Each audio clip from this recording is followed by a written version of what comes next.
Nature Mantra BP sugar thyroid reversal Nature మంత్రతో సాధ్యం.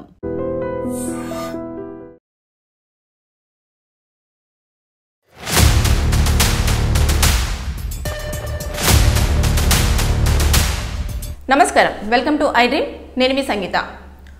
POCSO కేసులో నిందితుడైన 22 ఏళ్ల శివ సంతోష్ అనే పర్సన్కి 20 ఏళ్ల జైలు శిక్షను విధిస్తూ Rajendranagar fast track special court తుది తీర్పును వెలువరించడం జరిగింది. ఈ కేసులో వివరాల్లోకి మనం ఒక్కసారి వెళ్ళినట్లయితే, గచ్చిబౌలిలోని గోపన్నపల్లికి సంబంధించిన ఈ 22 ఏళ్ల కుర్రాడు ఒక మైనర్ అమ్మాయి పైన అఘాయిత్యానికి పాల్పడ్డాడు కాబట్టి పోక్సో కేసు అనేది ఫైల్ అయింది. అసలు ఏం జరిగింది అనంటే, ఒకరోజు ఒక తండ్రి పోలీస్ స్టేషన్కు వెళ్ళి నా పాప కనిపించడం లేదు, ఒక 7 గంటల నుంచి కూడా నేను వెతుకుతున్నాను, ఎక్కడా కూడా పాప కనిపించట్లేదు, పాపకు వచ్చేసి 11 సంవత్సరాల వయసు అని చెప్పేసి అతను పోలీసులకు కంప్లైంట్ ఇచ్చాడు. ఇచ్చిన తర్వాత పోలీసులు కూడా మొత్తము చూశారు, తర్వాత అన్నీ చెక్ చేసినా కూడా ఎక్కడ కూడా పాప కనిపించడం లేదు. వెంటనే ఇమీడియట్గా చిన్న పాప కాబట్టి ఎక్కడికి వెళ్తుందో అని చెప్పేసి వెంటనే ఒక 3 బృందాలుగా విడిపోయి పోలీసులు మొత్తం వెతకసాగారు. మొత్తం కూడా ఎంక్వైరీ చేశారు ఎక్కడ ఏంటి అని చెప్పేసి. అప్పుడు సీసీ కెమెరా ఫుటేజెస్ అంతా కూడా తీసి చెక్ చేస్తున్న సమయంలో ఒక పర్సన్ ఆ పాపను తీసుకొని వెళ్ళడం అనేది జరుగుతూ ఉంది. ఇమీడియట్గా ఆ పాప వాళ్ళ ఫాదర్ని పిలిపించేసి, ఈ బాబు ఎవరో మీకు తెలుసా, ఈ బాబుతో వెళ్తుంది పాప అని అంటే, మాకు ఇంటికి దగ్గరలోనే ఉంటాడు ఈ బాబు, మా ఇంటికి రోజు వస్తూ ఉంటాడు, మాట్లాడుతూ ఉంటాడు, అంతే తప్పించి నాకు ఆ కుర్రాడు గురించి ఏం వివరాలు తెలియదు అని చెప్పేసి చెప్పడంతో ఇమీడియట్గా పోలీసులు ఇంకా వేగవంతం చేశారు. అంటే ఆ పాపను ఎక్కడికి తీసుకెళ్లాడు ఏంటి అని చెప్పేసి మొత్తం పూర్తి స్థాయిలో ఇంకా వెంటనే ఆ బాబు తెలుసు కాబట్టి వాళ్ళ ఇంటికి వెళ్ళేసి ఫోన్ నెంబర్ తీసుకున్న తర్వాత ఫోన్ చేస్తే ఫోన్ స్విచ్ ఆఫ్ అని చెప్పేసి వచ్చింది. అది ఎలా ఏంటి అని చెప్పేసి అన్న టైంలో పోలీసులు అందరూ కూడా చెక్ చేస్తున్న సమయంలో ఒక దగ్గర ఒక ప్లేస్లో ఇంకొక పోలీస్కి కనిపించడం జరిగింది. పాపతో ఆ అబ్బాయి ఉండడం చూసిన తర్వాత ఇమీడియట్గా వెళ్ళి పట్టుకొని వాళ్ళిద్దరిని తీసుకొచ్చి పోలీస్ స్టేషన్లో ఎంక్వైరీ చేసిన తర్వాత ఆ పాపను మొత్తం పూర్తి స్థాయిలో అడిగారు. అంటే ఎక్కడికి తీసుకెళ్లారు, ఏం చేశారు, ఎక్కడికైనా వెళ్ళారా ఏంటి అని అంటే పూర్తి వివరాలన్నీ చెప్పుకుంటూ రావడం జరిగింది. అంటే నాకు ఇలా బిస్కెట్లు కొనిస్తానన్నాడు, చాక్లెట్లు కొనిస్తానన్నాడు, అదేవిధంగా నన్ను ఒక ప్లేస్కి తీసుకెళ్ళి మంచిగా బట్టలు కొనిస్తాను అని చెప్పేసి అన్నాడు. దానివల్ల నేను వెళ్ళిపోయాను, ఇంకా అన్నతో పాటు వెళ్ళిపోతుంటే ఒక దగ్గరికి తీసుకెళ్ళి ఎవరు లేని ప్లేస్లోకి తీసుకెళ్ళి నా బట్టలు విప్పేసి ఇలా చేశాడు అని చెప్పేసి ఆమె మొత్తం పూర్తిగా ఎక్స్ప్లెయిన్ చేసిన తర్వాత పోలీసులకు మొత్తం అర్థమైపోయింది. అంటే ఆ కుర్రాడు ఈ 11 సంవత్సరాల పాప పైన 22 ఏళ్ల సంతోష్ అఘాయిత్యం చేశాడు అని ఇమీడియట్గా తెలుసుకున్న పోలీసులు పాపను మెడికల్ టెస్ట్లకు పంపించారు. మెడికల్ టెస్ట్లకు పంపించేసిన తర్వాత అక్కడ రిపోర్ట్లో చాలా క్లియర్గా స్పష్టత వచ్చింది. నిజంగానే ఈ పాప పైన అఘాయిత్యం జరిగింది, చాలా దారుణంగా అఘాయిత్యం జరిగింది అని చెప్పేసి వాళ్ళు ఒక రిపోర్ట్ ఇచ్చారు. ఇచ్చిన తర్వాత రిపోర్ట్ తీసుకున్నారు. అదేవిధంగా ఫాదర్ ఇచ్చిన మిస్సింగ్ది ప్లస్ తర్వాత ఇవన్నీ చూసిన తర్వాత పాప యొక్క స్టేట్మెంటు, తర్వాత నెక్స్ట్ ఈ ఎవరైతే సంతోష్ ఉన్నాడో ఆ అబ్బాయిని కూడా అడగడం జరిగింది. ఆ శివ సంతోష్ మాత్రం ఎప్పటికీ బుకాయిస్తూ రావడం, నాకు తెలియదు అని చెప్పేసి అన్నాడు. కానీ పోలీసులు వాళ్ళ స్టైల్లో అడిగిన వాళ్ళే వెంటనే ఇమీడియట్గా ఒప్పుకోవడం జరిగింది. తర్వాత తీసుకెళ్లేసి పోలీసులు మొత్తం కేసు ఫైల్ చేసేసుకొని ఇమీడియట్గా పోక్సో కేసు అప్లికేబుల్ చేసేసి కోర్టులో రిమాండ్ చేయడం అనేది జరిగిన తర్వాత ఇది సెప్టెంబర్ 11, 2023లో ఇది జరిగితే దాదాపుగా ఈ 2 ఇయర్స్లోనే మొత్తం కేసు అంతా కూడా సాల్వ్ అయిపోయింది. అంటే పిల్లల విషయంలో ఎట్టి పరిస్థితుల్లో కోర్టులు కూడా చాలా సీరియస్గా తీసుకోవడం అనేది జరుగుతుంది. మైనర్ పాపల పైన ఏమైనా అఘాయిత్యాలు జరిగితే వాటికి ఎవిడెన్సెస్ చాలా క్లియర్గా ఉన్న నేపథ్యంలో వెంటనే ఇమీడియట్గా కేసులు అనేవి త్వరగా ఒక తుది తీర్పుకు రావడం జరుగుతుంది. ఇక్కడ చూస్తే ఈ శివ సంతోష్కి 20 ఏళ్ల పాటు జైలు శిక్షను విధించారు. అదేవిధంగా కోర్టుకు ఫైన్ కింద 5,000 రూపాయలను కట్టమని చెప్పారు. దాంతోపాటు ఈ అమ్మాయికి 5 లక్షల రూపాయలను నష్టపరిహారం కింద కూడా చెల్లించాలని చెప్పేసి తీర్పులో వెలువడచడం అనేది జరిగింది. అంటే మనం నిన్న చూసుకుంటే నల్గొండ డిస్టిక్ది అలా జరిగింది, అన్ననే స్వంత చెల్లెల్ని అలా చేయడం జరిగింది. దాంట్లో కూడా 21 ఏళ్ల పాటు జైలు శిక్షను విధించారు. అదేవిధంగా ఇప్పుడు చూసుకుంటే ఈ శివ సంతోష్ కూడా 20 ఏళ్ల పాటు జైలు శిక్షను విధిస్తూ కోర్టు తుది తీర్పుని ఇవ్వడం జరిగింది. అంటే ఈ లెక్కన చూసేసుకుంటే పిల్లల పైన అఘాయిత్యాలు చేస్తే మేము దొరికినా కూడా ఏం చేయలేవు కోర్టులో అని చెప్పేసి అనుకోవడము మీరు పొరపాటే.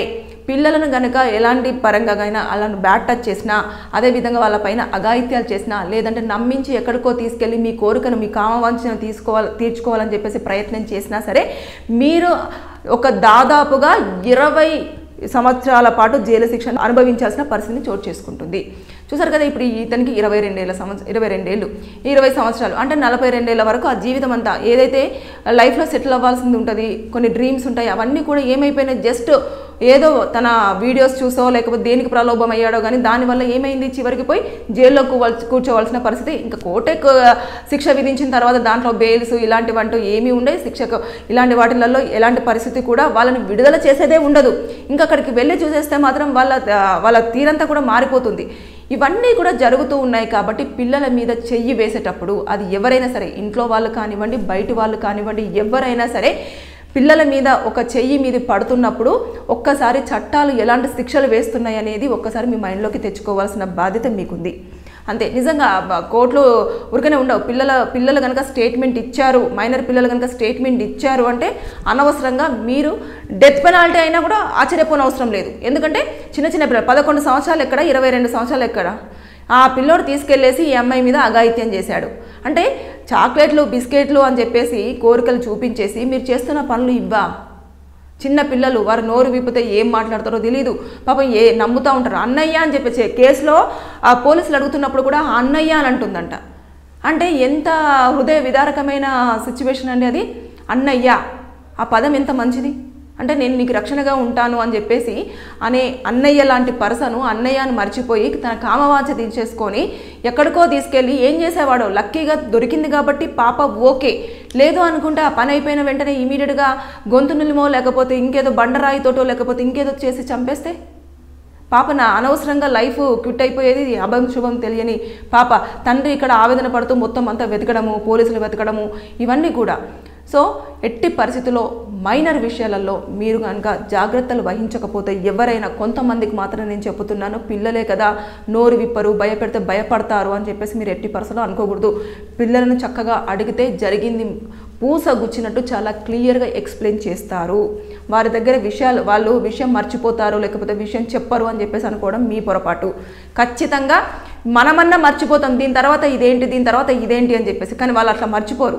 ఖచ్చితంగా పిన్ టు పిన్ గుర్తుంటుంది వాళ్ళ మైండ్లో. కంపల్సరీగా అది చెప్తే వాళ్ళ స్టేట్మెంట్ అంతా కూడా రికార్డ్ చేసుకుంటారు. కోర్టులో కూడా ఆన్ కెమెరా కూడా రికార్డ్ అవుతుంది. రికార్డ్ అయిన తర్వాత జడ్జు ప్లస్ తర్వాత పోలీసులు ఇవన్నీ వింటారు. తర్వాత స్టేట్మెంట్ అంతా రికార్డ్ అయిన తర్వాత పాప యొక్క మొత్తము సిచ్యువేషన్ ఎలా ఉంది, ఏంటి, పాపను ఎలాంటి ఇబ్బందికరంగా పెట్టారు, ఇవన్నీ కూడా చూసిన తర్వాతనే అప్పుడు శిక్షలు అనేది అప్లికబుల్ చేస్తారు. ఇక్కడ ఎవిడెన్సెస్ అన్ని చాలా క్లియర్గా ఉన్నాయి. పాప స్టేట్మెంట్ ఇచ్చింది, మెడికల్ రిపోర్ట్ వచ్చింది, తర్వాత నెక్స్ట్ అబ్బాయి ఒప్పుకున్నాడు, ఇవన్నీ చేశారు. కాబట్టి వితిన్ 2 yearsలోనే జడ్జ్మెంట్ అనేది తుది తీర్పు వెలువడడం జరిగింది. ఇది రీసెంట్గా గచ్చిబౌలిలో జరిగిన కేసు, అంతకుముందు నల్గొండలో జరిగిన కేసు. అంటే ఇలా అనుకుంటున్నారు పోక్సోలో ఏముందిలే కేసు ఫైల్ అవుతాయి అవే చూద్దాము అని చెప్పేసి అనుకుంటారు. కానీ దయచేసి చిన్న పిల్లల విషయంలో జాగ్రత్తలు వహించకపోతే అనవసరంగా కేసులలో ఇరుక్కొని శిక్షలు అనుభవించాల్సిగా తప్పదు. Be careful. Thank you. And for more videos, Please subscribe to iDream. Please subscribe to iDream. Please subscribe iDream. And please subscribe to iDream. For more videos, subscribe to iDream. Please like, share and subscribe to the channel. Congratulations, iDream. Subscribe to iDream. Subscribe to iDream. so subscribe to iDream Media. iDream team andarki huge congratulations. Please subscribe iDream Media. Please subscribe to iDream. Subscribe iDream. Please subscribe to iDream. iDream అంటే నా కళల channel subscribe చేసుకున్న నోరు తిరుగుతలేదు, మీరైతే గంట గుర్తు కొట్టండి. For more such videos, please subscribe to iDream. Subscribe to iDream. Please subscribe to iDream. Please subscribe iDream Media. Please do subscribe to iDream. Please subscribe to iDream Media. For best entertainment and information, please subscribe iDream. And don't forget to subscribe to iDream.